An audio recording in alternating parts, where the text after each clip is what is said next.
ములుగు జిల్లాలోని జాకారంలో జిల్లా SP doctor Shabarish IPS గారి ఆధ్వర్యంలో మాదక ద్రవ్యాల అవగాహన కార్యక్రమాన్ని చేపట్టారు. ఇందులో భాగంగా నిర్వహించిన ములుగు జిల్లా యువతకు జిల్లా స్థాయి వాలీబాల్ పోటీల ముగింపు కార్యక్రమానికి రాష్ట్ర పంచాయతీరాజ్ గ్రామీణాభివృద్ధి స్త్రీ శిశు సంక్షేమ శాఖ మంత్రివర్యులు డాక్టర్ సీతక్క ముఖ్య అతిథిగా హాజరయ్యారు. ఈ సందర్భంగా మంత్రి మాట్లాడుతూ మాదక ద్రవ్యాలకు బానిసైతే ఉజ్వల భవిష్యత్తు అంధకారమవుతుందన్నారు. యువత వ్యసనాలను వీడి లక్ష్యం వైపు అడుగులేసి ఉన్నత స్థాయికి చేరుకుని భావితరాలకు స్ఫూర్తిగా నిలవాలని పిలుపునిచ్చారు. మానవ జన్మ ఎంతో ఉత్తమమైనదన్నారు. కానీ చెడు వ్యసనాల కారణంగా అనారోగ్యం పాలైన చాలా మంది అర్ధాంతరంగా చనువు చాలిస్తున్నారని ఆవేదన వ్యక్తం చేశారు సీతక్క. ఇక ప్రపంచానికి ఉగ్రవాదం తర్వాత అంతటి పెనుసవారిగా డ్రగ్స్ వినియోగం మారిందన్నారు. పాఠశాలలు కళాశాలల విద్యార్థులకు కూడా డ్రగ్స్ చేరడం అనేది ఆందోళన కలిగించే విషయమన్నారు. సీఎం రేవంత్ రెడ్డి సారథ్యంలో డ్రగ్స్ నియంత్రణకు కఠినమైనటువంటి చర్యలు తీసుకున్నట్లు వెల్లడించారు. మాదక ద్రవ్యాల మాఫియా ప్రపంచాన్ని గడగడలాడించి కోట్లు కొల్లగొడుతుందన్నారు ఆమె. ఇకపోతే మాదక ద్రవ్యాల మత్తులో లైంగిక దాడులు హత్యలు చేస్తున్నారని, పెద్దపల్లిలో చిన్నారిపైన లైంగిక దాడి హత్య ఘటన మనసును కలవరపెట్టిందన్నారు. మైనర్ బాలికలపై అత్యాచారాలకు పాల్పడుతున్న ఘటనలో డ్రగ్స్ లేదా గంజాయి కారణం అవుతుందని సీఎం రేవంత్ రెడ్డి బాధ్యతలు చేపట్టిన తొలి రోజు నుంచే డ్రగ్స్ పై ఉక్కుపాదం మోపుతున్న విషయాన్ని సీతక్క గుర్తు చేశారు. అనంతరం వాలీబాల్లో గెలిచిన విజేతలను మెడల్స్ తో సత్కరించి షీల్డ్లను అందించడం జరిగింది. ఈరోజు ఈ సమాజాన్ని పట్టి పీడిస్తున్నటువంటి అత్యంత డేంజరస్ మినేజ్ ఏదైతే ఉందో డ్రగ్స్, దీన్ని అరికట్టి మరి యువతను, మానవ జీవితాలను, సమాజాన్ని ఒక ఆదర్శవంతమైన సమాజంగా ఉండాలనే లక్ష్యంతో సీఎం రేవంత్ రెడ్డి గారు తీసుకున్నటువంటి యాంటీ డ్రగ్స్ కార్యక్రమాన్ని విజయవంతం చేయడం, యూత్కు పబ్లిక్ అవేర్నెస్ కల్పించడం, ఆ కార్యక్రమంలో భాగంగా యూత్ యొక్క మరి వాలీబాల్ గేమ్స్ కూడా మండలాల వారీగా నిర్వహించినటువంటి జిల్లా ఎస్పీ డాక్టర్ శబరీష్ గారికి, అదేవిధంగా ఓఎస్డి మహేష్ గారికి, మరి డిఎస్పీలు రవి, అదేవిధంగా సదానందం గారు, రాములు గారు, సిఐలు, మన 4 ప్రాంతాల్లో ఉన్నటువంటి సిఐలు, ఎస్ఐలు, ఇతర పోలీస్ డిపార్ట్మెంట్ అందరికీ కూడా ఈ యొక్క అవేర్నెస్ కార్యక్రమంలో కానీ, అదేవిధంగా గేమ్స్ను విజయవంతం చేసి ఈరోజు ఫైనల్ వచ్చిన తర్వాత మమ్మల్ని ఆహ్వానించినందుకు మీ అందరికీ హృదయపూర్వక శుభాకాంక్షలు. అదేవిధంగా పత్రికా మీడియా సోదరులు, వివిధ రాజకీయ పార్టీల నాయకులు, మరి పీఈటీలు, అదేవిధంగా విద్యార్థులు, యువకులకు అందరికీ కూడా నమస్కారాలు, ధన్యవాదాలు తెలియజేస్తా ఉన్నాను. చాలా చిన్న జిల్లా, అదేవిధంగా వెనుకబడినటువంటి జిల్లా, అడవులు ఉన్నటువంటి జిల్లా, వనరులు ఉన్నటువంటి జిల్లా, చరిత్ర ఉన్నటువంటి జిల్లా, చారిత్రాత్మకమైనటువంటి ప్రాంతాలు ఉన్నటువంటి జిల్లా. ఈ రాష్ట్రంలో మరి గ్రేట్ మనకు ఇటు రామప్ప వరల్డ్ హెరిటేజ్గా గుర్తింపు పొందడం, సమ్మక్క సారలమ్మ మరి ఏషియాలోనే ఆదివాసీ ట్రైబల్ బిగ్గెస్ట్ ఫెస్టివల్గా ఉండడం, మరి ఈ రాష్ట్రంలో మన దగ్గరనే మరి మొదటి నీళ్ల వంతెన, నీళ్ల పైన రోప్వే లక్నవరంలో ఉండడం, ఇట్లా ఎన్నో చారిత్రాత్మకమైనటువంటి ప్రాంతాలుగా వెలుగొందుతున్నటువంటి ప్రాంతంలో మరి పబ్లిక్ అందరికి కూడా చాలా మంచి ఫెసిలిటీస్ కల్పించాలని మేము యోచిస్తున్నాం. దానికి తగ్గట్టుగా కూడా పోలీస్ అధికారులు కూడా ఎప్పటికప్పుడు వారి యొక్క పనిని మెరుగుపరుచుకొని ఇంకా వాస్తవానికి పొలిటికల్ లీడర్ కానీ పోలీసు కానీ ఎంత చేసినా ఇంకా తక్కువనే ఉంటుంది. మనం 99% చేస్తే కూడా అది ఎక్కడో కాడ లోపం ఉంటుంది. కాబట్టి ప్రతి లోపాన్ని మనం సరిదిద్దుకోవడం, ఇంకా మన పనిని మెరుగుపరచుకోవడం, మెరుగైనటువంటి ఫలితాలను, మెరుగైనటువంటి రిజల్ట్ అంటే మంచిని పబ్లిక్ అందించడం కోసం మీరు, నేను, మరి ప్రజాప్రతినిధులు అందరం కూడా సేవకులుగా ఉండి పనిచేద్దామని, ప్రతినబూనుదామని ఈ సందర్భంగా తెలియజేస్తా ఉన్నాను. అదేవిధంగా యూత్కు ఈ యొక్క డ్రగ్స్ అనేది చాలా అదొక ఏమంటారు, యుక్త వయసులో ప్రేమలు ఎట్లయితే అట్రాక్ట్ చేస్తుందో అంతకంటే డేంజర్గా, అంటే అదొక అభిమానంతో ఉంటుంది. ఇది కూడా చాలా స్వీట్గా మంచిగా మత్తులోకి వెళ్ళినట్టు అనిపిస్తుంది. కానీ మరి ఎంత డేంజర్గా లైఫ్ను స్పాయిల్ చేస్తుంది అనేది కూడా ఆలోచించాలి. అది దానికి అడిక్ట్ అయిన తర్వాత అక్కడ నుంచి మనం బయటపడలేము. శారీరకంగా దెబ్బతింటాం, మెంటల్గా మానసికంగా దెబ్బతింటాం. మనం డ్రగ్ అడిక్టెడ్ పర్సన్స్ అనే తెలియగానే చుట్టుపక్కల వాళ్ళు కూడా మనల్ని అసహించుకుంటారు. ఆ మత్తులో ఎలాంటి తప్పులు జరుగుతున్నాయో కూడా తెలియదు. కాబట్టి దయచేసి మన జిల్లాను డ్రగ్స్ రహితంగా, గంజాయి రహితంగా తీర్చిదిద్దడం కోసం పోలీస్ అధికారులు శ్రమిస్తున్నారు.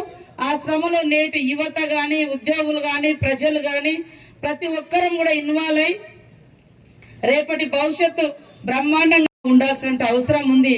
కాబట్టి దాని గురించి ఎంత చెప్పినా తక్కువనే. ఎందుకంటే చాలా ఇన్సిడెంట్స్ చూసినాం మేము. హైదరాబాద్ లో ఒక ఎస్టీ అమ్మాయి మీద బాలిక మీద ఒక డ్రగ్స్ అడిక్టెడ్ పర్సన్ రేప్ చేసి మర్డర్ చేసిండు. పక్కనే ఈ రూమ్ లో ఉంటాడు, ఈ పక్కనే ఉంటాడు. వాడు బ్యాక్గ్రౌండ్ చూస్తే డ్రగ్ అడిక్టెడ్ పర్సన్. అదే విధంగా ఈ మధ్య కాలంలో పెద్దపల్లిలో అమ్మా నాన్నల మధ్య పడుకున్న ఒక 6 పాపను తీసుకెళ్లి రేప్ చేసి చంపేసిండు. అంటే ఆ మత్తులో ఉంటారు వాళ్ళు. ఈ చిన్నవి కానీ అతి క్రూరమైనటువంటి ఘటనల వెనుక, సంఘటనల వెనుక ఈ డ్రగ్స్, ఈ మత్తు అనేది ఉంది. వాళ్ళ అట్లాంటి మన పిల్లలు ప్రాణం పోవడంతో పాటు ఇంకా వాడు ఈ సమాజంలో ఉన్నా కూడా వేస్టే. అట్లాంటిది కూడా ఖచ్చితంగా కఠినమైనటువంటి పనిష్మెంట్స్ ఉంటాయి. కాబట్టి మన జిల్లాకు ఒక గొప్ప పేరుంది. ఇందాక చెప్పినట్టుగా చాలా మంచి అంటే ప్రాంతము, మరి టూరిజము, చారిత్రాత్మకమైనటువంటి ప్రాంతాలు, ఎంతో మంది మన ప్రాంతానికి వచ్చి మరి సేద తీరుతూ ఉంటారు, ఆహ్లాదాన్ని ఆనందాన్ని పొందుతూ ఉంటారు. సో ఇలాంటిది ఎక్కడ కూడా మనకు కనబడకూడదు. సేమ్ టైంలో ప్లాస్టిక్ రహితంగా కూడా మనం చేసుకోవాల్సిన అవసరం ఉంది. సో దీనిలో మొదటి అడుగుగా మరి ఈరోజు ఈ యొక్క గేమ్స్ ద్వారా కూడా మిమ్మల్ని అందరినీ అవేర్నెస్ చేయాలి. మరి అలాంటి మినేజ్ ఒక డేంజర్ నుంచి బయటికి మిమ్మల్ని ఈ ప్రాంతం, ఎందుకంటే మనకు పక్కన అటు ఒరిస్సా కానీ, అటు ఆంధ్ర, విశాఖ అటు నుంచి కొంత రవాణా అవుతుంది. నిన్న మొన్న కూడా భద్రాచలం ఆ ప్రాంతంలో గంజాయి దొరికింది, చాలా పెద్ద ఎత్తున వస్తుంది. వాళ్ళు రూట్లు మారుస్తున్నారు, చిన్న షాపులలో కూడా వేస్తున్నారు. మనం కూడా షాపుల మీద కూడా నిఘా పెట్టాలి. మనం బయట చూస్తే కొన్ని షాపులు ఓకే, అందరిని అనట్లేదు, చూస్తే షాపే ఉంటది, కానీ వెనుక కొన్ని వేరే కూడా ఉంటున్నాయి. అది మాకు కూడా కొన్ని సమాచారాలు వస్తున్నాయి, పలానా షాపులలో ఇట్లా ఉంటుందని. కాబట్టి పోలీస్ అధికారులు, మిగతా స్టాఫ్ అందరినీ కూడా అభినందిస్తా ఉన్నాను. పబ్లిక్ తో, యూత్ తో మనం బాగా కనెక్ట్ కావాలి. వాళ్ళు చెప్పేది వినాలి. ఆ చెప్పే కోణంలో ఏమేం ప్రాబ్లమ్స్ ఉన్నాయో విని వాళ్ళతో ఫ్రెండ్షిప్ చేసి వాళ్ళ యొక్క ఇన్వాల్వ్మెంట్ తో కూడా చాలా గ్రామాలను మనము మంచిగా చేసుకోవచ్చు. బర్డన్ లేకుండా కూడా ఉంటుంది. వాళ్ళతో క్లోజ్ గా ఉండి వాళ్ళ సమస్యలు తెలుసుకొని వాళ్ళు వచ్చినప్పుడు రెస్పెక్ట్ ఇచ్చి ఆ ఊర్లో ఉన్న ఏం ప్రాబ్లమ్స్ ఉన్నాయి, ఎలాంటి రుగ్మతలు ఉన్నాయని కూడా మనం తెలుసుకుంటే మీకు ఈజీగా సమస్య పరిష్కారం కూడా తెలుస్తుంది. కాబట్టి ఇంకా యాక్టివ్ గా మనం చేద్దామని తెలియజేస్తా ఉన్నాం. అదే విధంగా ముందు వచ్చిండ్రు జాతరను కూడా మనం అందరం ఇక్కడ ఉన్నటువంటి టీం దాదాపుగా అందరూ పాత వాళ్ళే. జాతరను కూడా మనం విజయవంతం చేసుకున్నాం. తర్వాత మరి మీరు మొదట నేను ఒక ఛాలెంజ్ గా తీసుకున్నటువంటి స్కూల్, ఒక డయాస్ మీద నేను ఒప్పుకొని ప్రామిస్ చేసిన తర్వాత మన ఎస్పీ గారికి, మన డిఎస్పీ రవి గారికి చెప్పడంతో దాన్ని వెంటనే నిర్మించి, అక్కడ ఏంటంటే ఫస్ట్ ఫారెస్ట్ ప్రాబ్లమ్స్ ఉన్నాయి, మీకు క్లోజ్ ఉంటారు కదా, వాళ్ళ ద్వారా స్కూల్ నిర్మించి ఇచ్చినందుకు ప్రత్యేకంగా ధన్యవాదాలు. అది కూడా చాలా మంది అప్రిషియేషన్ చేయడం జరిగింది, బాగుందని. అట్లనే మనం పోచాపురంలో మరి గుట్టల మధ్య కంటైనర్ హాస్పిటల్, అదే విధంగా మొన్నటిది కూడా చాలా వైరల్ అయిపోయింది. అది స్కూల్ ఎక్కడైతే మనం కంటైనర్ స్కూల్, అది చాలా మంది కూడా, ఎందుకంటే మనము ఇక్కడ సాధ్యం కాదు, ఈ సమాజంలో ఈ ప్రపంచంలో సాధ్యం కాదు అనేది ఏమి ఉండదు అనుకుంటున్నా. అంటే మనకు అవసరం ఉన్నాయి అన్నీ కూడా మనకు సాధ్యమే అవుతాయి, మనకు సాధ్యమైనవే మనకు అవసరం ఉంటాయి. సో అట్లాంటి వాటన్నిటి మీద మనం దృష్టి పెడితే ఖచ్చితంగా సక్సెస్ఫుల్ గా చేయగలుగుతాం. ముఖ్యంగా వరదల కోసం గత 2-3 నెలల నుంచి ఎప్పటికప్పుడు అప్రమత్తం చేసి ఈ జిల్లాలో కలెక్టర్ గారు, ఎస్పీ గారు, పోలీస్ డిపార్ట్మెంట్ ఎప్పటికప్పుడు కూడా యాక్టివ్ గా ఉండి మరి ప్రజల్ని అవేర్నెస్ చేయడం, షిఫ్ట్ చేయడము, వరదలు వచ్చే ప్రాంతాలను గమనించడం, వీటన్నింటితో పాటు మనకి ఈసారి డైరెక్ట్ గా నీళ్లు కనపడకపోవచ్చు, కానీ దానికంటే కూడా పెను ప్రమాదాన్ని మన ప్రాంతం ఈ దేశంలోనే మొదటిసారి టొర్నాడో, మరి ఏదైతే ఈ సుడిగాలి రూపంలో చెట్లను మొత్తం నేల కూర్చోవడం జరిగింది. సో అది ఒక పెద్ద ప్రమాదం వాస్తవానికి. అది మన విలేజ్ల మీదకి వచ్చుంటే మన పబ్లిక్ ఎవరు మనము బతికి ఉండే వాళ్ళం కాదు. నిజంగా దేవుడు అంటే దేవుడే అనిపించింది. వనదేవత వనం నుంచి ఆ యొక్క సుడిగాల్ని తీసుకెళ్ళింది. నేను ఎస్పీ గారితో అన్న ఇట్లా సార్ ఇట్లా అయిపోయిందంటే దేవుడే రక్షించి ఆ రోజు ఫస్ట్ రోజు మరి దేవుడే మనల్ని కాపాడిండి అనుకోవాలి మేడం అని.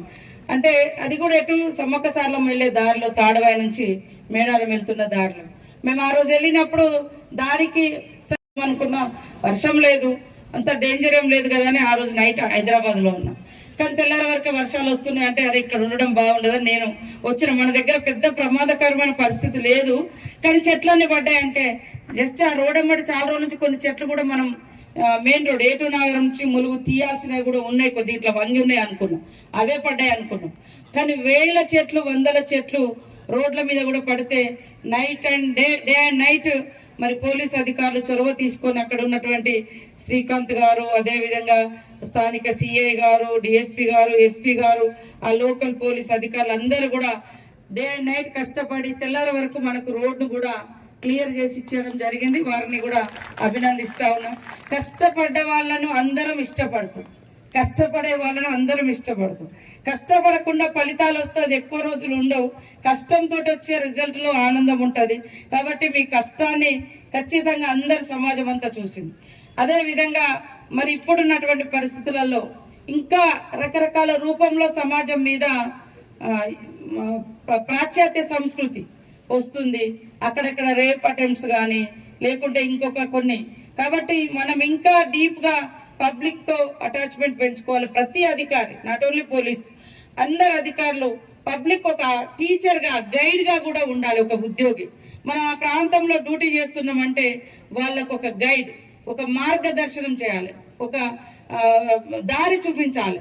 ఇప్పుడు వచ్చినటువంటి యూత్ ను కూడా వాళ్ళు గేమ్స్కి వచ్చారు. ఈరోజు ఈ రాష్ట్రాన్ని పరిపాలించేటువంటి ముఖ్యమంత్రి కూడా ఒక ఆటగాడే, ఆయన మరి స్పోర్ట్స్ మెన్. అందుకని స్పోర్ట్స్ మీద ఆయన ఎప్పుడు కూడా వాలీబాల్ ఆడుతుంటాడు. సీఎం రేవంత్ వాలీబాల్ ఆడుతాడు. మన రిజల్ట్ అంటే ఆ టైంలో కూడా ఏం చేయాలి, వాలీబాలే ఆడిండిపోయి అక్కడ. కాబట్టి స్పోర్ట్స్ ని బాగా ఎంకరేజ్ చేస్తున్నాడు. అట్లనే ఈ మధ్య కాలంలో మనం కూడా రకరకాల కార్పొరేట్ కంపెనీ అంటే ఎస్పీ గారు వేరే రాష్ట్రం నుంచి ఇక్కడ వచ్చి నౌకరు చేస్తున్నాడు, డిఎస్పీ గారు మన ఓఎస్డి గారు వేరే రాష్ట్రం నుంచి వచ్చి చేస్తున్నాడు. మనం కూడా తప్పదు. ఇప్పుడు మేము ఎక్కడో మారుమూల ప్రాంతంలో పుట్టి ఎక్కడెక్కడ ఏ ప్రాంతాలకు వేస్తే అక్కడెక్కడ అది పొలిటికల్ డ్యూటీ నేను కూడా చేస్తూ ఉంటాను. నన్ను ఎక్కడో కర్ణాటక వేసిరు, ఒకరోజు